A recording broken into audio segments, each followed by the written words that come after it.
السلام علیکم، امید کرتی ہوں کہ آپ سب لوگ خیریت سے ہوں گے۔ قصائص انبیاء ویڈیو سیریز میں یہ چوتھے پیغمبر حضرت نوح علیہ السلام کے بارے میں بیان ہے۔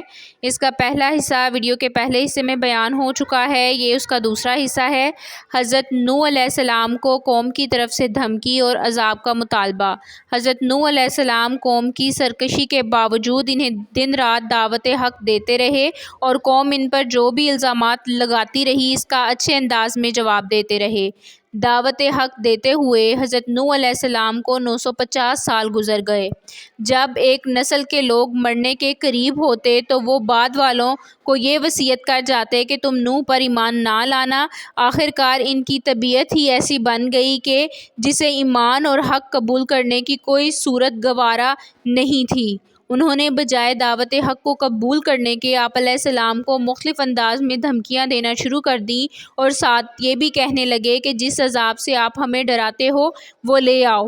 فرمان الہی ہے، سورہ الشعر آیت نمبر 116 کا ترجمہ ہے۔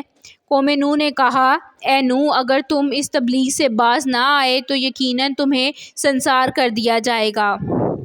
سورہ ہود آیت نمبر 32 سے 33 کا ترجمہ ہے۔ قوم کے لوگوں نے کہا، اے نوح، تم نے ہم سے بحث کر لی اور خوب بحث کر لی ہے۔ تم جس عذاب سے ہمیں ڈرا رہے ہو اب اسے لے ہی آؤ اگر تم سچے ہو۔ نوح علیہ السلام نے کہا، عذاب تو صرف اللہ ہی لائے گا اگر وہ چاہے گا، تم اسے عاجز کرنے والے نہیں ہو۔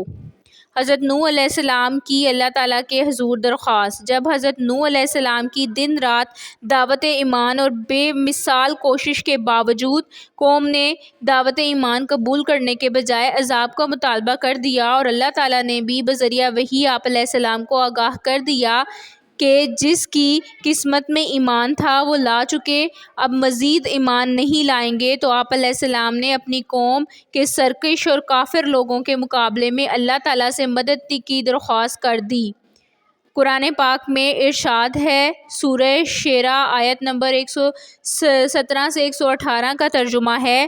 نوح نے دعا کی، اے میرے رب، میری قوم نے مجھے جھٹلا دیا ہے، اب میرے اور ان قوم کے درمیان فیصلہ فرما دے اور مجھے اور میرے مومن ساتھیوں کو ان سے نجات عطا فرما۔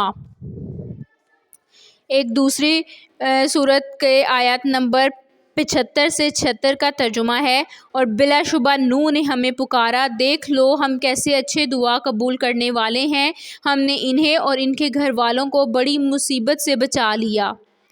سورہ انبیاء آیت نمبر 76 کا ترجمہ ہے، اور یہی نعمت ہم نے نوح کو بھی دی تھی جب انہوں نے ان انبیاء سے پہلے ہمیں پکارا تو ہم نے ان کی دعا قبول فرما لی اور انہیں اور ان کے گھر والوں کو بہت بڑی مصیبت سے نجات عطا فرما دی۔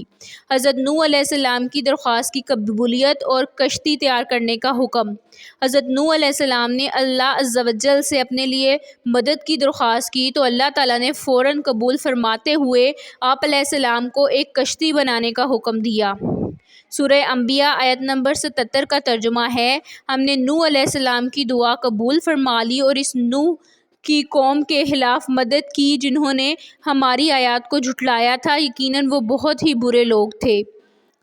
سورہ ہود آیت نمبر 36 سے 37 کا ترجمہ ہے، نوح کی طرف وحی بھیجی گئی کہ آپ کی قوم میں سے جو لوگ ایمان لا چکے ہیں ان کے سوا اب اور کوئی ایمان نہیں لائے گا، بس آپ اس پر غم نہ کیجیے اور جو یہ کر رہے ہیں آپ ہماری آنکھوں کے سامنے اور ہماری وحی کے مطابق کشتی تیار کریں اور ظالموں کے بارے میں ہم سے کوئی بات نہ کرنا۔ حضرت نوح علیہ السلام کے کشتی تیار کرنے پر قوم کا مذاق اڑانا۔ حضرت نوح علیہ السلام اللہ تعالیٰ کے حکم کے مطابق ایک ایسے میدان میں کشتی تیار کرنے میں مصروف ہو گئے جس کے قریب و جوار میں دور دور تک کشتی چلانے کے لیے پانی موجود نہیں تھا۔ آپ علیہ السلام کی قوم کے کافر لوگ جب آپ کے پاس سے گزرتے تو آپ علیہ السلام کا مذاق اڑاتے اور کہتے کہ یہاں تو دور دور تک پانی موجود نہیں ہے اور آپ پانی میں کشتی چلانے کے لیے بنا رہے ہو۔ قوم نوح کے تصور میں بھی نہیں تھا کہ اللہ تعالیٰ انہیں پانی میں غرق کرنے والا ہے۔ آپ علیہ السلام انہیں جواب دیتے کہ جس طرح آج تم ہمارا مذاق اڑا رہے ہو، اسی طرح ایک دن تمہارا بھی مذاق اڑایا جائے گا اور تمہیں بہت جلد معلوم ہو جائے گا کہ اللہ تعالیٰ کے غضب کا شکار کون ہوتا ہے۔ سورہ ہود آیت نمبر 38 سے 39 کا ترجمہ ہے، وہ نوح علیہ السلام کشتی بنانے لگے اور جب ان کی قوم کے سردار ان کے پاس سے گزرتے تو ان کا مذاق اڑاتے۔ وہ نوح علیہ السلام کہتے، اگر تم ہمارا مذاق اڑا رہے ہو تو ہم بھی ایک دن تمہارا اسی طرح مذاق اڑائیں گے جس طرح تم اڑا رہے ہو۔ تمہیں بہت جلد معلوم ہو جائے گا کہ کس پر عذاب آتا ہے جو اسے رسوا کر دے گا اور اس پر ہمیشہ کا عذاب نازل ہوگا۔ طوفان کی آمد، مومن بندوں اور جانوروں کو کشتی میں سوار کرنے کا حکم۔ جب حضرت نوح علیہ السلام کشتی تیار کر چکے تو اللہ عز و جل نے حضرت نوح علیہ السلام کو حکم دیا کہ آپ خود بھی کشتی میں سوار ہو جائیے اور میرے مومن بندوں اور تمام حیوانات میں سے جوڑا جوڑا کشتی میں سوار کر لیجیے، مگر کفار میں سے کسی کو بھی کشتی میں سوار نہ کرنا۔ حضرت نوح علیہ السلام نے اللہ تعالیٰ کے حکم کے مطابق مومن بندوں کو، جن کی تعداد تقریباً 80 تھی، کشتی پر سوار کر لیا، جن میں حضرت نوح علیہ السلام کے بیٹے سام، حام، یافت اور ان کی بیویاں بھی شامل تھیں۔ تمام جانداروں کا ایک ایک جوڑا بھی سوار کر لیا۔ پھر اللہ تعالیٰ نے ایسا زبردست طوفان بھیجا کہ آسمان سے زوردار بارش برسنے لگی اور زمین سے بھی پانی ابلنے لگا۔ چند لمحات کے اندر پانی اتنا زیادہ ہو گیا کہ اللہ تعالیٰ کے حکم سے کشتی تیرنے لگی۔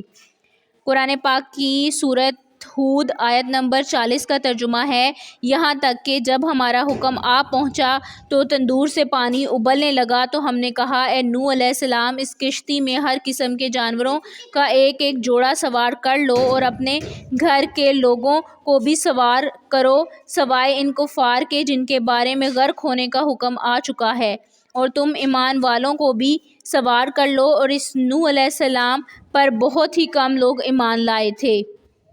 اس کا بقیہ حصہ ویڈیو کے اگلے حصے میں بیان ہوگا۔